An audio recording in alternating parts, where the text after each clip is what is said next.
Voilà, alors on poursuit la Sugia dans Masechet Shabbat, d'Afkouf Dalet Amoud Aleph, qui nous fait donc une analyse des lettres. Et on est arrivé au Nun. Alors l'Agmara propose pour le Nun la chose suivante. Nun Kefufa, Nun Peshuta. On sait que le Nun fait partie des lettres qui ont des finales, ce qu'on appelle le Nun final. Comme le même, on avait vu le même final. Donc l'Agmara, elle appelle le Nun Kefufa, c'est-à-dire courbé. Il y a un Nun qui est courbé. Et il y a le Nun Peshuta, c'est le Nun étendu. Donc le Nun final, c'est-à-dire en milieu de lettres, en milieu de mots, pardon. Le Nun est courbé. Et en fin de mot, le Nun est étendu. Oui, donc c'est une longue barre. Qu'est-ce que cela veut dire? Dit la Gemara, Ne'eman kafouf, Ne'eman pashut. Ne'eman, ça veut dire l'homme, selon Rashi, qui est animé de Emouna, de foi, donc d'aptitude. Rashi dit Adam Kacher, parce que Kacher, c'est pas seulement un tampon sur la viande ou sur les aliments. Il faut que l'aliment soit Kacher, apte, littéralement Kacher, c'est-à-dire apte à la consommation. La notion de kashrut existe même chez l'homme. Le juif, il doit être kasher. Ici, la kashrut, donc l'aptitude de l'homme, est définie par la ne'emanut, l'homme de foi, de confiance. Oui. Apte à quoi Voilà, alors apte à ce. Aptitude. Non, alors on va pas dire aptitude, parce que c'est vrai que si tu dis apte, c'est-à-dire apte à. Non, c'est-à-dire après ce qu'il a fait, il est convenable. On va dire l'homme convenable plutôt. Oui, la chose convient. Tel qu'il est, tel qu'il se présente, c'est bien, c'est convenable. C'est comme ça que ça doit être. On va traduire plus kasher par convenable que par aptitude. Alors, ce Ne'eman, c'est-à-dire cet homme convenable, qui est défini ici par la Ne'emanut, par la confiance, l'homme de foi de Emouna, il doit être kafouf. Il doit être courbé. Courbé, il dit Rashi dans le sens de modeste, anav. Et si il est, durant sa vie, il est modeste, alors il sera Ne'eman Pashut. À la fin de l'histoire, à la fin de la vie, donc ça fait référence, toujours selon l'explication de Rashi, au Olam Haba, au monde à venir, il sera étendu. Qu'est-ce que ça veut dire? Alors déjà, on voit bien. On a en milieu de mot, on a un Nun courbé. En fin de mot, le Nun, il est étendu. C'est une barre. Alors, selon l'explication de Rashi, je comprends la chose suivante. En milieu de mot, donc ça veut dire durant le parcours de la vie, l'homme, il doit être courbé, donc modeste. Dans ce monde-ci, l'homme, il doit être anav. En fin de parcours, donc la finale, la lettre finale, en fin de parcours, il sera étendu. Non pas qu'il s'étendra dans le sens où il va être orgueilleux. C'est-à-dire, si dans ce monde-ci, l'homme se fait petit, il sera grandi dans le monde à venir, dans l'Olam Haba. Parce qu'il y a une autre différence, il y a une autre nuance entre le Nun courbé et le Nun étendu. C'est que le Nun étendu, c'est-à-dire en milieu du mot le Nun, donc c'est comme une parenthèse. Finalement, se faire petit, c'est un peu comme une parenthèse. D'ailleurs, on a dans la Torah, dans la parashat, si je ne me trompe pas, dans Béa Alotra, on a une parasha dans la Torah où c'est écrit Vayehi bin Soharon, il y a un passage dans la Torah qui commence par un Nun à l'endroit et qui termine par un Nun à l'envers. Et ça fait comme une parenthèse. Le Nun joue le jeu un petit peu de la parenthèse. Oui, il a cette forme exactement comme une parenthèse. Bon, un peu plus carré dans les lettres du Sefer Torah. Alors celui qui se considère dans ce monde-ci comme une parenthèse, dans le sens où il a compris que c'est pas lui le maître du monde, il se fait petit, donc il se fait modeste, parce que la modestie, c'est pas seulement le rapport que j'ai avec l'autre. Ça commence par la perception que j'ai du monde dans lequel je me trouve. Alors, à la fin de l'histoire, donc dans le monde à venir, il sera pachout, il sera étendu. Mais étendu, on voit bien que le noun qui est courbé, en milieu de mot, en fin de mot, on n'a pas seulement enlevé la patte d'en bas, puis on a fait un petit peu comme un vav. Non, c'est-à-dire il est étendu, c'est-à-dire il est grand. Vous voyez, il a une grande taille. Vous voyez, hein, le noun en fin de mot, dépasse les lettres vers le bas. On avait vu le lamed, c'est la seule lettre qui dépasse vers le haut. Le noun dépasse vers le bas. Le noun, c'est pas la seule qui dépasse vers le bas. On verra, il y a aussi le kouf. Donc, celui qui est en milieu de parcours, c'est-à-dire durant la vie, donc comme le noun qui est en milieu de mot, donc durant toute la vie, il se fait petit, il se fait modeste, en fin de parcours, il sera étendu, celui-là, il sera grandi. Qu'est-ce que ça veut dire alors, hein, le mot, s'il commence par un noun et qui termine par un noun final? Il commence par un noun courbé, il finit par un noun final. C'est quoi le sens de ce mot-là? Le mot noun? Non, un mot, je prends n'importe quoi. Dans ce mot-là. Ah, Neeman. Neeman, par exemple. Neeman. Ah, effectivement. Ça veut dire. C'est intéressant ce que tu soulèves parce que c'est vrai, dans le mot Neeman, c'est encore mieux parce que le noun, hein, il est courbé, moi je disais en milieu de mot, mais en fait même en début de mot. Sur le début de l'histoire, donc Neeman, on va dire, on prend le mot Neeman. Oui, Noun, Aleph, même Noun. Donc le mot Neeman qui veut dire l'homme de confiance. Donc l'homme convenable, ce que l'homme doit être, c'est ça le Adam Kacher, ce que Rachid appelle le Adam Kacher, l'homme convenable. En quoi? C'est-à-dire, peut-être comme ça, la première mida, la première vertu qu'on voit chez l'homme pour dire s'il est convenable ou pas, ça veut dire quoi un homme Kacher? De la viande Kacher, on sait, c'est une bête qui a battu selon le rituel. Du vin Kacher, on sait ce que ça veut dire. C'est-à-dire quoi être un homme Kacher? Comment on va distinguer si l'homme il est Kacher? Première définition, c'est est-ce qu'il est modeste? C'est-à-dire quel est le rapport que l'homme il a avec ce qui l'entoure, l'univers, les autres, etc. Maintenant, enfin, donc ce qui va se poursuivre, ça commence par la modestie, ça se poursuit par la émouna, par la foi, parce que Neeman, c'est-à-dire l'homme de foi, l'homme de confiance. Donc, celui qui est modeste, c'est qu'il a, un regard, je dirais, il a pris conscience que ce qui l'entoure, finalement, est plus grand que lui. C'est ça le modeste. Non, mais il y a l'autre qui est plus grand. L'autre, ici, c'est l'univers qui représente Akadosh Baruch Hu.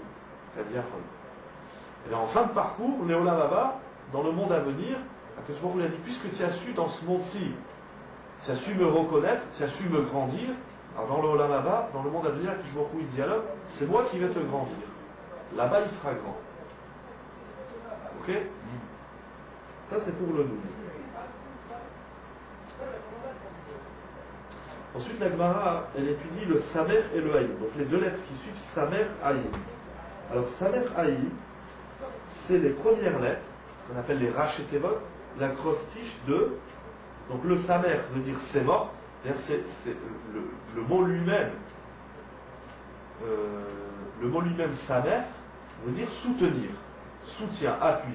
Comme on dit dans le schéma, dans Hachré, on dit Somer Noflim.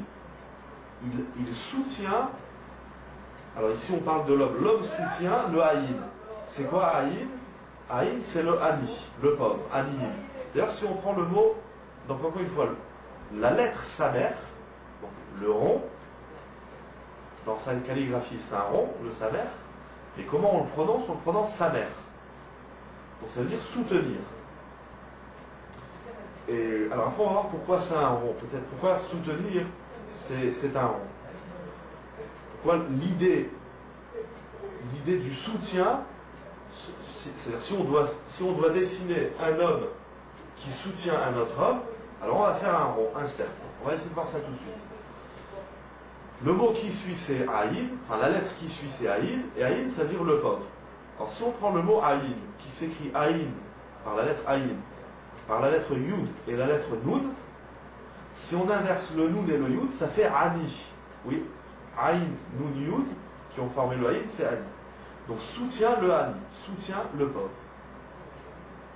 On avait ouvert comme ça, on avait déjà vu l'idée de Gmilut Rasadim dans le Gimel d'Aleph qui veut dire Gemol d'Alim, on le retrouve dans le Samer Aïn. Alors le Samer c'est un rond. Le Samer c'est un rond. Le rond, c'est le symbole, enfin, c'est le schéma du soutien. Un homme qui soutient un autre homme, c'est un rond. Pourquoi? Pour deux raisons. D'abord, par ailleurs, la Gemara elle dit que la richesse et la pauvreté, c'est comme la roue qui tourne. Ah, d'ailleurs, je crois qu'ils en ont fait un jeu, la roue qui tourne. Ça veut dire, aujourd'hui, Réhouven est riche et Shimon est pauvre, mais demain, ça peut être le contraire.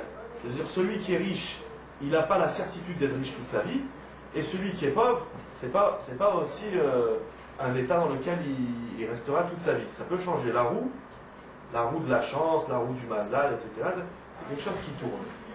Mais à un moment donné aussi, le rond, donc encore une fois, qui schématise celui qui aide, celui qui soutient le nécessiteux, c'est un rond. Pourquoi? Parce que il va se passer quelque chose d'assez surprenant. C'est que le pauvre, le Hani, il vient voir le riche et il dit voilà, écoute, j'ai un souci d'argent. J'ai besoin de temps par mois pour vivre, je m'en sors pas, les affaires ça marche pas, etc. Bon, peu importe. En tout cas, peu importe l'événement qui l'a conduit à cette situation, aujourd'hui il se retrouve dans le besoin. Donc, lui, il a une démarche d'aller demander à l'autre de l'aide. Donc il est un petit peu dans une situation inférieure. Et parce qu'il vient, il dit à l'autre, toi tu as les moyens, Baruch Hashem, moi je les ai pas, si tu peux, aide-moi. Donc il a cette position inférieure, parce qu'il va dépendre de celui qui lui donne. Mais à un moment donné, celui qui a la position supérieure, le riche, on ne va pas lui dire donne au pauvre, on va lui dire soutiens-le. C'est-à-dire tu vas changer de place et tu vas te mettre en dessous.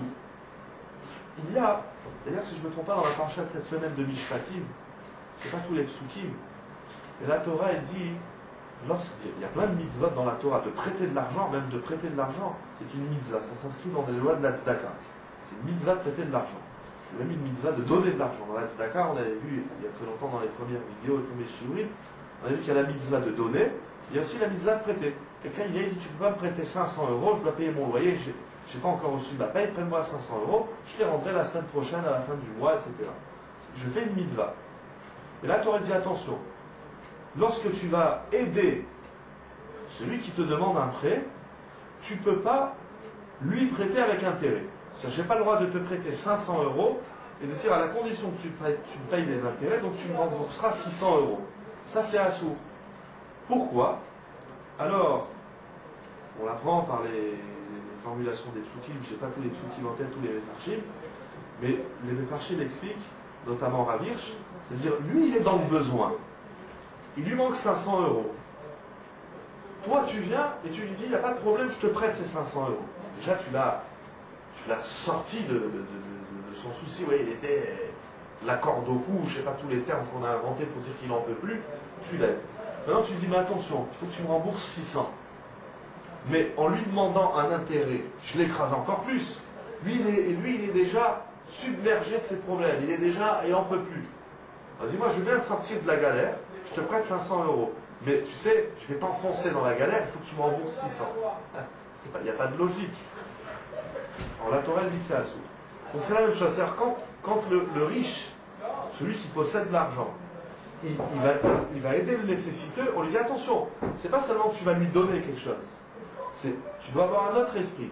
C'est-à-dire, donc toi qui est en haut, qui a la position supérieure, et lui qui a la position inférieure parce qu'il dépend de toi, à un moment donné, la Torah dit, on va, donc un peu comme le rond, on va retourner la situation, et on va dire au riche, tu te mets en dessous, tu le soutiens. C'est tout ce que tu fais. C'est pas bon, allez, tiens 10 € et barre-toi. Ou bien tiens, prends 500 €, shalom à l'Israël. Non, la Torah, le riche, quand il aide le pauvre, son souci doit être de le soutenir. Par conséquent, on demande au riche, on lui dit mets-toi en dessous. C'est quoi soutenir? Quelqu'un qui est sur ses béquilles. Ou voilà, la chaise me soutient. Pour me soutenir, elle est en dessous, je ne suis pas accroché au plafond. Et donc l'idée du soutien, c'est se mettre en dessous. Ça veut dire quoi? Ça veut dire on dit aux riches, essaye de... C'est-à-dire, tu dois comprendre que si tu te retires, l'autre il se casse la figure. C'est pas je suis en haut et je donne, puis l'autre il se... Non, la vraie mitzvah de Gmilut Chassadim, ici on voit une deuxième leçon. C'est pas seulement une répétition, au début on a vu Gmilut Chassadim, c'est la façon dont il faut donner, c'était le guimel qui allait vers le dalet, et le dalet qui tourne le deux, c'est donc le guimel qui va vers le dalet sans que le dalet ne soit gêné. Ça c'était la démarche. Maintenant, dans l'idée de la tzedaka, la Torah, elle dit, dans les lettres ici, la Torah, elle dit, maintenant que tu donnes, alors il faut que tu te mettes en dessous. Donc, fais tourner la roue, mets-toi en dessous. Donc, tu dois bien comprendre le donneur. La Torah dit au donneur, tu dois bien comprendre que si tu te retires, là, tu se casses la figure. C'est son soutien, c'est en dessous. C'est l'appui, c'est son assise. À un moment donné, le riche, le pauvre, pardon, il s'assoit sur la tête du riche, il dit attention, surtout, ne bouge pas, parce que si tu bouges, je me casse la figure. Ça, c'est l'idée du rond. Et le haïd, donc je soutiens. Ça, c'est-à-dire que je me mets en dessous. Ouais, je suis son réceptacle, je suis son support. Le riche, il va dire, ah oui, mince, mais si je l'aide pas, il se casse la figure. Alors, qu'est-ce que je vais faire pour qu'il ne se casse plus la figure? Ensuite, le Hani. Comment il s'appelle le pauvre dans la Torah? Il s'appelle Aïn. Aïn et Hani. Ouais, donc on a dit, si on inverse les lettres, formant le Aïn, Aïn, Nun, on arrive à Hani. Mais on sait qu'au départ, Aïn, c'est un œil. Donc finalement, le pauvre, il porte le nom de l'œil. Pas pour lui dire mon œil, oui. C'est pas, ouais, mon œil, tu as besoin. Alors, peut-être ça aussi, ça veut dire comme ça. Pour soutenir l'autre, il faut que j'ai un regard juste sur sa situation. C'est pas, tu as besoin de tzedaka, bon, tiens, prends 100 € et je vais plus te voir. Non, ça veut dire, pour prendre conscience que je suis son soutien, que je suis son support, il faut que j'ai un regard sur sa situation. Il faut que je perçoive correctement, parce que des fois, on ne laisse même pas la possibilité au pauvre de dire ce dont il a besoin. Et on ne le laisse même pas décrire la situation dans laquelle il se trouve. C'est pas simplement, tu sais, j'ai besoin de 500 €. Un pauvre, il ne vient pas comme ça. Il explique, il dit, tu sais, je n'arrive pas à payer mon loyer, je n'arrive pas à payer ci, je n'arrive pas à payer, si c'est des médicaments. Alors, d'ailleurs, on prendra, on aura ce sentiment de soutien, de souteneur d'eux. Je peux comprendre que je suis le support de l'autre si j'ai bien compris quel est le problème de l'autre. C'est-à-dire si j'ai un regard juste sur sa situation. Peut-être qu'à un moment donné, le pauvre, il doit dire, c'est-à-dire lorsque le pauvre, il décrit le souci dans lequel il se trouve, c'est pas tant pour demander, c'est pas de son côté à lui, c'est pour que le riche, il comprenne bien son problème. Si tu viens chez quelqu'un, et je lui dis, tu sais, j'ai besoin de 500 €. Qu'est-ce que tu vas faire avec 500 €? Tu n'as pas compris. Je ne peux pas payer mon loyer, on va me jeter de l'appartement. Alors là, le riche, c'est lorsqu'il aura vu vraiment, il aura vu, il sera donc sensible au problème de l'autre, alors là, il pourra se sentir comme étant le support. Là, j'ai raconté l'idée est claire. Un jour, on a raconté, je ne sais plus si c'est dans le cadre des vidéoconférences, on a raconté l'histoire. On a raconté l'histoire du Chafetz Chaim. Le Chafetz Chaim, un jour, peut-être qu'on l'a raconté dans la tzedaka, le Chafetz Chaim, parce qu'il était à Radin, donc en Lituanie, en Pologne, pardon, plus exactement. Donc il avait sa yeshiva, une grande yeshiva, la yeshiva du Chafetz Chaim, plus tout ce qu'il faisait, c'était un homme qui était très occupé. Et en plus de ça, il ramassait de l'argent pour les orphelins et les veuves. On a raconté l'histoire du Chafetz Chaim. Je crois qu'on l'a raconté. Voilà, on raconte, c'est pas grave, c'est important, ça donne du frisou. Alors le Chafetz Chaim, voilà, il ramassait de l'argent pour les veuves et les orphelins. Mais ça n'existait pas, la sécurité sociale, ou je sais pas moi, les aides sociales, ça n'existait pas. Donc bien sûr, des enfants orphelins ou des femmes veuves qui n'avaient pas la possibilité de travailler ou de subvenir aux besoins de la famille, ils vivaient dans des niveaux de vie qui étaient très précaires. Alors le Chafetz Chaim lui-même, il faisait du porte-à-porte, il récoltait de l'argent pour ces gens. Et un jour, il arrive chez un homme très riche, et donc l'homme ouvre la porte, et de voir le Chafetz Chaim, il est émerveillé, il est gêné. Alors il dit au Chafetz Chaim, au travail, il fait rentrer le Gadolador. Le Chafetz Chaim, il refuse. Le Chafetz Chaim dit non, je reste dehors, je ne peux pas rentrer chez toi. Alors l'homme, il insiste, il dit mais Chafetz Chaim, en Pologne, quand il fait froid, c'est du moins 15. C'est pas du 18 degrés à la niçoise, c'est du moins 18. Il dit mais ne restez pas dehors, non, je reste dehors. Bon, malgré l'insistance du Balabaïd, le Chafetz Chaim reste dehors. Alors l'homme demande au Chafetz Chaim, quel motif, qu'est-ce que je peux faire pour le Rav? Alors Hafetz Chaim il dit je ramasse de l'argent pour des orphelins et des orphelines et des veuves. Alors c'est l'hiver, il n'y a pas de quoi chauffer, ils n'ont pas de quoi manger. Bon, alors l'homme, pour le Hafetz Chaim, il une somme importante. Voilà, je vais vous donner tant de roubles. C'était des roubles. Alors, avant d'aller chercher la somme, d'aller chercher le chèque ou l'argent, il dit au Hafetz Chaim, vous ne voulez pas rentrer? À ce moment-là, le Hafetz Chaim dit oui, je veux rentrer. Bon, alors il rentre. Ok. Alors l'homme, il reçoit le Hafetz Chaim, il lui sert un thé, il le met à l'aise, et il va chercher l'argent. Mais il est quand même gêné pourquoi le Hafetz Chaim, au début, il ne voulait pas rentrer, à la fin, il a accepté. Alors il pose la question au Rav. Il dit, mais pourquoi le Hafetz Chaim, quand je vous ai dit de rentrer, vous êtes resté 5 minutes dehors, vous ne vouliez pas rentrer, et à la fin, vous avez accepté. Il dit, regarde, je vais t'expliquer, c'est très simple. Toi, tu vis Baruch Hashem à la maison, la cheminée elle est allumée, il fait bon, il fait chaud, tellement il fait chaud chez toi que tu es en chemise, et tu es en pantoufles, tu es tenue légère, c'est-à-dire tenue, vraiment il fait bon, on voit que chez toi il fait bon, tu es en chemise. Il dit, mais si je viens, je te dis, il y a des gens qui crèvent de froid, tu peux même pas comprendre ce que ça veut dire. Pour toi, le froid, il n'existe pas. Il dit, alors je voulais rester à la porte, comme ça pendant quelques instants, le froid, tu l'as vu, tu l'as senti, il est rentré dans tes os, il t'a frappé le visage, ah maintenant tu as goûté au froid, alors je peux te demander quel est le besoin de l'autre. Ça c'est mort et anime. La vraie mitzvah de Ani, c'est pas seulement de donner, c'est de comprendre le besoin de l'autre. Et c'est pour ça que le Ani, dans le mot qui constitue le POV, c'est les mêmes lettres qui constituent le mot œil. Ça veut dire pour être, pour comprendre en quoi je vais être le support de l'autre, il faut que je puisse voir l'autre, il faut que je puisse voir son problème. C'est vrai. De comprendre, mais pas de l'interpréter. Certainement pas. Ça c'est sûr, je ne vais pas interpréter. Attention, on a le droit d'avoir un dialogue avec le pauvre, d'expliquer, de dire, bon, si c'est occasionnel, il a un souci, ok. Mais il y a des gens qui, ça fait des années, alors peut-être qu'à un moment donné, on a le droit de parler avec lui.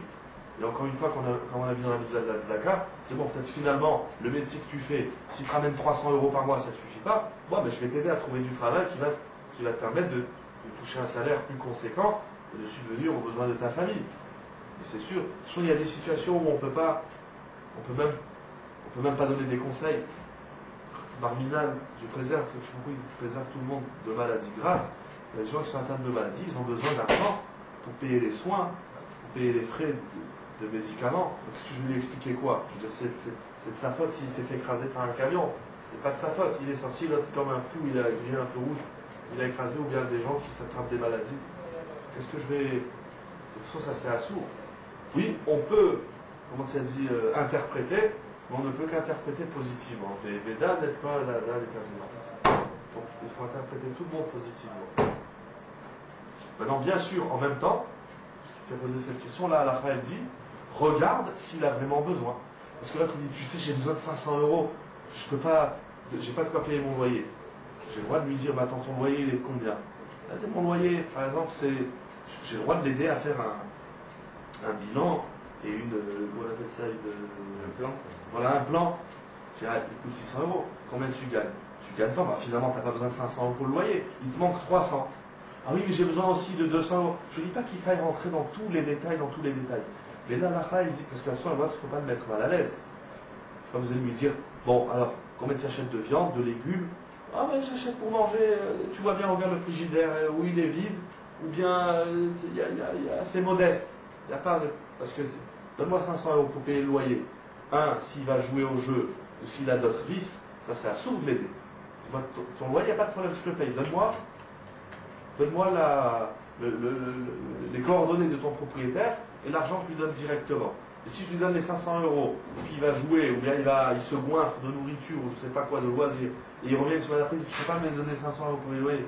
Par Racham, il y a déjà une semaine, tu as payé ton loyer. Si tu payes 500 € toutes les semaines, il y a un problème.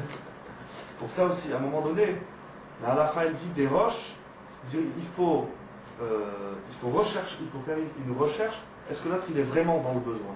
S'il est dans le besoin, j'ai plus rien à interpréter.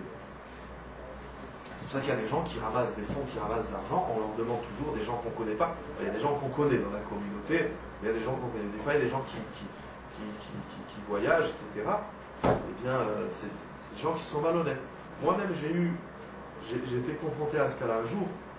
Quelqu'un m'appelle d'une autre ville, sans dire les endroits et les noms, bien entendu. Et une autre ville m'appelle, il me dit voilà, j'ai chez moi 2 jeunes hommes qui ramassent de l'argent et ils disent qu'ils ont ta recommandation. Alors j'ai dit non, moi j'ai jamais de ma vie donné recommandation dans ce genre de choses parce que ça ne s'est pas présenté. Mais en tout cas, je peux te dire que moi, je dis pas que je te les recommande pas. Peut-être que c'est vrai qu'ils ont besoin. Mais qu'ils disent qu'ils viennent en mon nom, ça c'est du mensonge. Alors il me dit attends, il sort dans la pièce d'à côté, qu'ils étaient en face de lui, c'était Erev Shabbat. Alors il leur dit attendez, il va dans la pièce d'à côté. Enfin, comme ça il me dit attends une minute. Il me dit j'ai changé de pièce. Il me dit alors maintenant qu'est-ce que je fais? Je lui fais écoute, tu leur donnes un petit peu, parce qu'on jamais on jette quelqu'un, puis s'ils demandent, ils ont certainement un certain besoin. Et s'ils viennent en mon nom, c'est des menteurs. Donc s'ils en mentent sur mon nom, peut-être que l'histoire aussi qu'ils racontent est fausse. Alors, mais je lui dis, écoute, peut-être qu'ils se trompent avec mon père, donc je lui ai donné les coordonnées de mon père. Il appelle mon père, alors mon père, ceux qui le connaissent, il est sans... il n'y a pas en tournant rond, peut-être, il dit c'est des menteurs, c'est ni en mon nom, ni au nom de mon fils, parce que c'est vrai qu'ils étaient passés par Nice, qu'on les avait accueillis ici une semaine, qu'on les avait aidés, mais en aucun cas on leur avait pas donné de recommandation. Donc ça aussi, il faut vérifier. Il y a des gens qui passent, nous aussi quand il y a des gens qui viennent, même s'ils disent qu'ils ramassent pour des yeshivot, on dit c'est qui? C'est une lettre de recommandation. Puis on voit des fois, il y a des gens qui... C'est grave de juger, mais on ne sait pas. Ils ont une certaine allure, alors on a un doute. Vous avez une lettre de recommandation? Oui, peut-être voir. On appelle le Rav. Il dit voilà, il y a un tel qui vient en votre nom, il a une lettre de recommandation. Est-ce que c'est un vrai document ou c'est un faux document? Ben, c'est vrai, vous pouvez l'aider. Ok, très bien, en tête, voilà, on a été. Ça c'est aussi, ça s'inscrit dans l'œil. C'est-à-dire le Hani, à un moment donné, je dois dire mon œil, tu es vraiment Hani ou tu n'es pas vraiment Hani? Donc, mais ça c'est extrêmement délicat. Il y a un Rav dans la Gemara, Rabbi aussi, il a dit que je fasse partie de ceux qui récoltent des fonds, mais que je ne fasse pas partie de ceux qui redistribuent les fonds. Parce que redistribuer de l'argent de tzedaka, c'est une très très très très grande responsabilité. D'abord, c'est extrêmement délicat. Parce que va voir, est-ce que l'autre il a vraiment besoin? Est-ce qu'il n'a pas vraiment besoin? Combien il a besoin? Combien il faut donner? La redistribution de la tzedaka, c'est extrêmement difficile. Ça, d'abord, il y a des hymnes, il y a de la halakha, bien sûr, il y a des règles halachiques, il y a des règles dans la Torah, mais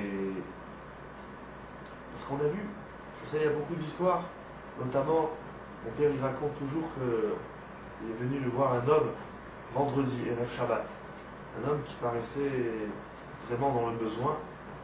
Alors il a dit voilà, j'ai pas. Donc il disait qu'il était de passage, qu'il venait de l'Italie, qu'il était de passage par Nice. Après il allait à Paris, enfin il faisait toutes les villes de la France, tout ça. Et donc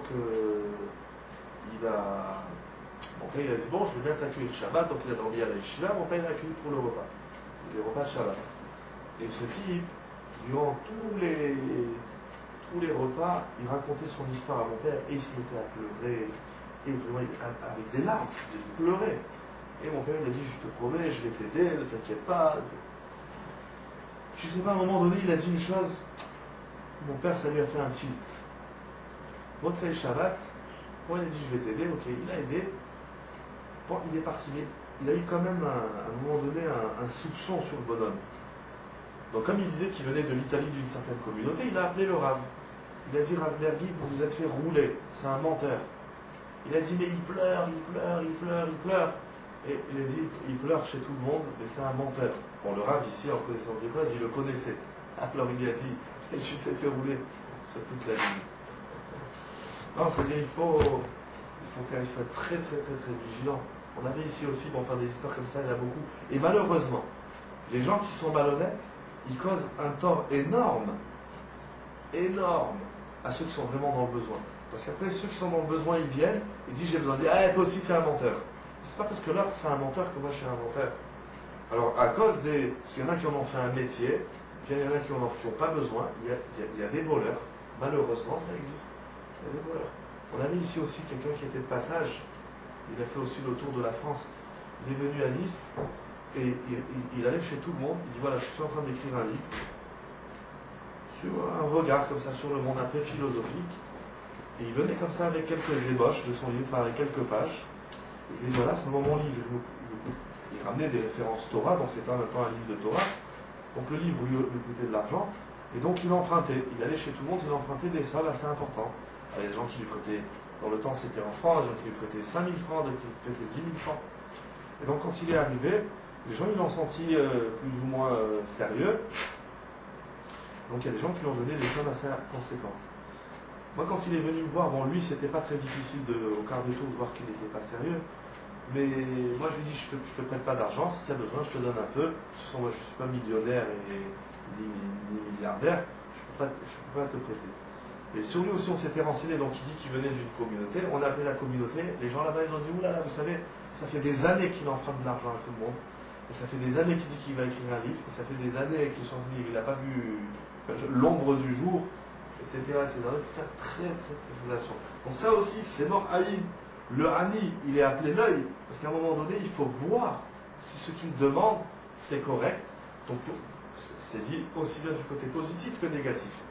Négatif dans le sens où il faut bien voir s'il a vraiment besoin. Et puis, dans le sens positif, si je vois ce que tu as besoin, je pourrais mieux supporter son besoin. Écoute, moi je voudrais savoir que tu es dans le besoin, tiens, non, c'est pas tu te dégages de mon problème, tiens, elle était encore un souci. Non, la Torah, comme ce rond-là, comme ce salaire, la Torah, elle veut que l'homme devienne le support. Bien sûr, toujours s'il en a la possibilité. Mais même si l'autre il demande 1 000 euros, il a besoin de 1 000 euros. Qui plus est, des fois, les gens, ils demandent, ils doivent faire des opérations à cause du cancer, ou des opérations du cœur, ou des enfants qui sont très malades. Le type, il vient, il dit, j'ai besoin. Enfin, les gens, ils disent, j'ai besoin de 100 000 dollars. Bon, moi, si je les ai, etc., la brille, c'est à 100 000 dollars. Mais moi, je n'ai pas 100 000 dollars. Je vais te donner 10 euros. Je vais te donner 50 euros. Je vais te donner 100 euros. Mais même cette petite somme que je donne, c'est un peu plus, à la fin, il récoltera ce qu'il aura besoin. C'est-à-dire soutenir, être le support de l'autre, c'est pas seulement il a besoin de 100 000 dollars, je lui donne 100 000 dollars. C'est même si je lui donne 50 euros, quelle que soit la contribution que je lui donne à son besoin, il faut que ça soit dans mon esprit, il faut que je l'apprécie comme étant un support. Il faut que je comprenne que là, je vais l'aider, c'est-à-dire je vais l'aider où il a supporté, on appelle ça noceb be'alim chavero. Très bien, il a un souci. Alors, bien sûr, je lui donne une contribution. Mais il attend aussi. Imagine quelqu'un qui doit porter, il a un sac énorme. On voit aussi dans la paracha de cette semaine de Mishpatim. Si on voit Hamor, son achat, rovetz tachat masao. Tu vois quelqu'un qui passe et il est en train de porter un paquet énorme, il ne s'en sort pas. Alors, soit je lui dis, tu as besoin d'aide. Bon, tiens, je te donne 2 euros ou 10 euros, prends le taxi. Et jusqu'à ce qu'il arrive au taxi. Lui, il n'a pas besoin d'argent, mais il veut que l'aide à porter la charge. La même chose, la vraie mise à la tzedaka, c'est comprendre qu'à un moment donné, on porte la charge avec l'autre. Qu'à un moment donné, l'autre, il puisse souffler et dire, tu m'as un peu soulagé. Finalement, c'est ça la tzedaka, c'est soulager. Alors, pour bien soulager l'autre, il faut que je comprenne c'est quoi son besoin. Combien il a besoin. Combien c'est un souci pour lui. Combien, même psychologiquement, c'est une aide psychologique, c'est une aide. Je sais que de temps en temps, je peux m'appuyer sur toi. Tu me soulages. C'est un appui. Voilà pour le Noul et le Samer. Et les attachés, on continue à la prochaine fois. Et ça, c'est pas trop long. Explique la Torah. La première question que je lui demande, c'est quelle viande tu manges. Quel est le rapport? Parce que la Torah, elle dit qu'il faut faire attention à la viande que tu manges. Alors si tu ne fais pas ce qui est écrit dans la Torah, ça n'intéresse pas ce qu'elle t'explique. Tu mets les tefilines tous les matins? Non, alors ne m'explique pas la Torah. Parce que la Torah dit qu'il faut les mettre. Tu fais la pureté familiale? Non, alors de quelle Torah tu parles? Celle que tu as inventée, elle ne m'intéresse pas, je n'ai pas le temps. Je préfère lire les philosophes, ils sont plus intéressants que toi. Rigueur intellectuelle, rigueur dans le texte, c'est écrit. Tu sais même pas lire. T'as pas lu. Rigueur, je commence par la rigueur linguistique, rigueur du texte, des mots. Rigueur intellectuelle et rigueur comportementale. Tout ça est pissé de Hirat Shamayim, c'est-à-dire de la crainte à 4 jours. Avant de parler, tu sais que ce que tu es en train de dire, c'est pas de m'expliquer ce qu'il dit Socrate, ce qu'il a dit Freud, ce qu'il a dit Pasteur. Tu es en train de m'expliquer la parole de Dieu. Tu te rends compte ce que tu es en train de faire? Est-ce que tu as pris conscience de ça? Non, alors la ferme, tais-toi. Voilà. في حلال لك شو. فهو mitzvot. Ah, je vois.